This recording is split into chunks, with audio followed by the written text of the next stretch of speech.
Passion ಇದ್ದಿದ್ದು ಯಾವುದ್ರಲ್ಲಿ sir? ಇಂಥ ಫೀಲ್ಡ್ ನನಗೆ ಇಷ್ಟ ಆಯಿತು. ಈಗ ಫಾರ್ ಎಕ್ಸಾಂಪಲ್ ನಾನು ಅಂದ್ಕೊಂಡು ಈಗ ನೀವು ಸ್ಕಿನ್ ಕೇರ್ ಪ್ರಾಡಕ್ಟ್ ಬಿಸ್ನೆಸ್ನ ಶುರು ಮಾಡಿದಿರಿ. ಮೇ ಬಿ ನಿಮಗೆ ಆ ಸ್ಕಿನ್ ಕೇರು ಪ್ರಾಡಕ್ಟ್ಸು ಅದ್ರ ಮೇಲೆ ಇಂಟ್ರೆಸ್ಟ್ ಇತ್ತಾ ಹೆಂಗೆ?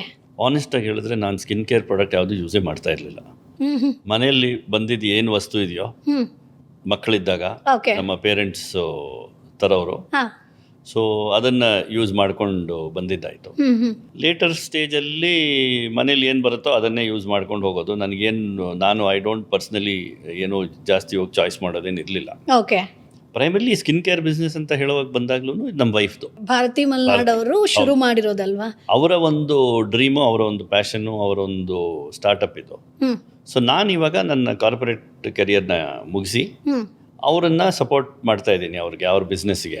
ಓಕೆ. ಸೊ ಹೇಳಬೇಕಂದ್ರೆ ಇಟ್ಸ್ ಅ ಫ್ಯಾಮಿಲಿ ಬಿಸ್ನೆಸ್. ನಾನು ಅವರು ಸೇರಿಕೊಂಡು ಮಾಡ್ತಾ ಇರೋ ಒಂದು ಬಿಸ್ನೆಸ್. ಇದರಲ್ಲಿ ಪ್ರಾಡಕ್ಟ್ಸು ಸೇಲ್ ಮಾಡೋಕ್ಕೆ ಎರಡು ಮೀಡಿಯಮ್ ಇದೆ. ಒಂದು ಕಾಮರ್ಸಲ್ಲಿ ಮಾಡ್ತೀವಿ, ಎರಡು ಎಕ್ಸಿಬಿಷನಲ್ಲಿ ಮಾಡ್ತೀವಿ. ಹಾಂ. One of my first job ಸೇಲ್ಸಲ್ಲಿ ಇದ್ದೆ ಅಂತ ಹೇಳಿದ್ನಲ್ಲ, ಆವಾಗ ಒಂದು ಸ್ವಲ್ಪ ಟೈಮು ನಾನು ಸೇಲ್ಸ್ ಪ್ರಮೋಷನ್ನು ಮಾಡಿದ್ದೆ. ಸೊ ಆವಾಗ ಮಾಡಿದ ಸೇಲ್ಸ್ ಪ್ರಮೋಷನ್ ಇವಾಗ ನಾನು ಕೌಂಟ್ರಿಂದ ನಿಂತ್ಕೊಂಡು ಕಸ್ಟಮರ್ಸಿಗೆ ಪ್ರಾಡಕ್ಟು ಸೇಲ್ ಮಾಡೋಕ್ಕೆ ಭಾಳ ಹೆಲ್ಪ್ ಆಗ್ತಾ ಇದೆ. Okay okay okay. ಸೊ ಹೇಳ್ತಾರಲ್ಲ ಲೈಫ್ ಇಸ್ ಅ ಸರ್ಕಲ್ ಅಂತ. ಒಂದು 35 ವರ್ಷ ಆದಮೇಲೆ ಮತ್ತೆ ಸೇಮ್ ಅದೇ ಬ್ಯಾಕ್ ಟು ಸ್ಕ್ವೇರ್ ಒನ್ ಅಲ್ಲಿ ಬಂದು ನಿಂತಿದ್ದೀನಿ. ಬಾಸ್ ವಾಲಾ, ಬಿ ದ ಬಾಸ್.